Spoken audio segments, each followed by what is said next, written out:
స్వీకారం చేసిన మాజీ ముఖ్యమంత్రి జగన్ సభా సంప్రదాయాలకు తిలోదకాలు ఇచ్చారు. స్పీకర్ ఎన్నిక ప్రక్రియలో ప్రతిపక్షం పాలు పంచుకోకపోవడం విమర్శలకు తావిస్తుంది. స్పీకర్ను అన్ని పార్టీలు కలిసి సభాధ్యక్ష స్థానంలో కూర్చోబెట్టడం ఆనవాయితీ. అయితే మాజీ సీఎం మాత్రం ఆ ఆనవాయితీని పక్కన పెట్టి పులివెందులో వెళ్లిపోయి రివర్స్ సంప్రదాయానికి తెరతీశారు. ఇందుకీ జగన్ ఎందుకిలా చేస్తున్నారు? ఓటమి బాధ నుంచి బయటపడలేకపోతున్నారా?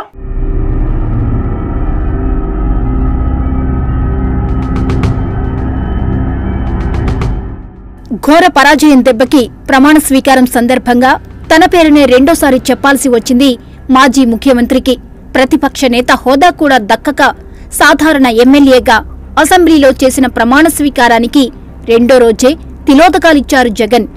సభా సంప్రదాయాలు పాటిస్తానని దైవ సాక్షిగా ప్రమాణం చేసిన జగన్ స్పీకర్ ఎన్నిక విషయంలో ఆనవాయితీకి మంగళం పలికారు.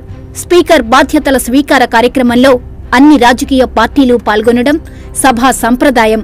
అసెంబ్లీలో ప్రాతినిధ్యం ఉన్న అన్ని పార్టీల నుంచి ఒక్కో సభ్యుడు వచ్చి స్పీకర్గా ఎన్నికైన వ్యక్తిని సభాధ్యక్ష స్థానంలో కూర్చోబెడతారు.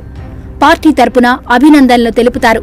2019లో టీడీపీ 23 స్థానాలు మాత్రమే గెలుచుకున్నప్పుడు చంద్రబాబు కూడా అప్పటి స్పీకర్ తమ్మినేని సీతారాం ఎన్నిక సమయంలోనూ అదే ఆనవాయితీని కొనసాగించారు. పార్టీ తరపున అచ్చెన్నాయుడును సభాధ్యక్ష స్థానం వద్దకు పంపారు.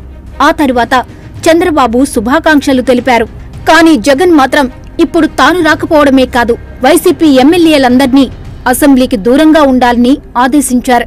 2019 ఎన్నికల్లో గెలిచినప్పుడు పొంగిపోయిన జగన్ 2024లో ప్రతిపక్ష హోదా కూడా దక్కకపోయేసరికి షాక్ తిన్నారు. ఆ షాక్ నుంచి ఆయనింకా బయటకు రావడం లేదన్న సెటైర్లు వినిపిస్తున్నాయి. ఎన్నికల ఫలితాల తర్వాత మీడియా ముందుకొచ్చిన ఆయన ఇలాంటి ఫలితాలు ఊహించలేదని వాపోయారు. అక్కా చెల్లెమ్మల ఓట్లు, అవ్వా తాతల ఓట్లు ఏమయ్యాయో తెలియడం లేదని దాదాపు ఏడ్చినంత పనిచేశారు.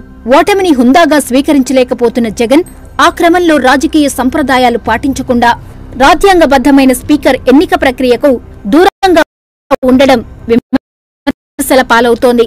నిజానికి ఓటమి బాధలో ఉన్న జగన్పై కూటమి ప్రభుత్వం ఉన్నతనం ప్రదర్శించింది. శాసనసభ కొలువుదీరిన మొదటి రోజే వైసీపీ సభ్యుల గౌరవానికి భంగం కలిగించొద్దని కూటమి సభ్యులకు సీఎం చంద్రబాబు సూచించారు. ప్రతిపక్ష హోదా లేకుండా పోయినా జగన్ వాహనానికి నిబంధనల ప్రకారం అనుమతి లేకపోయినా జగన్ కాన్వాయ్ని అసెంబ్లీ ప్రాంగణం ప్రధాన పోర్టికో వరకు అనుమతించారు. వైసీపీ సభ్యుల విజ్ఞప్తి మేరకు మంత్రుల తర్వాత జగన్ ప్రమాణ స్వీకారానికి కూడా చంద్రబాబు అంగీకరించారు. 2.5 ఏళ్ల క్రితం అదే అసెంబ్లీలో చంద్రబాబును ఘోరంగా అవమానించింది జగన్ ప్రభుత్వం. దాంతో చంద్రబాబు సీఎంగానే సభలో అడుగు పెడతానని, లేకపోతే అసలు ఈ రాజకీయాలే తనకు వద్దని శపథం చేసి బయటకొచ్చారు. అప్పటి అవమానాలను గుర్తుపెట్టుకోకుండా చంద్రబాబు పెద్ద మనసు చాటుకున్నా జగన్ మాత్రం సభా సాంప్రదాయాలను తుంగలో తొక్కేస్తున్నారు. సభలో ప్రమాణ స్వీకారం చేసిన జగన్ ఆ తర్వాత కాసేపైనా సీట్లో కూర్చోకుండా బయటకు వెళ్లిపోవడం అందర్నీ ఆశ్చర్యపరిచింది. ఇక స్పీకర్ బాధ్యతల స్వీకారాన్ని బహిష్కరించి జగన్ మరిన్ని విమర్శలు మూటగట్టుకున్నారు.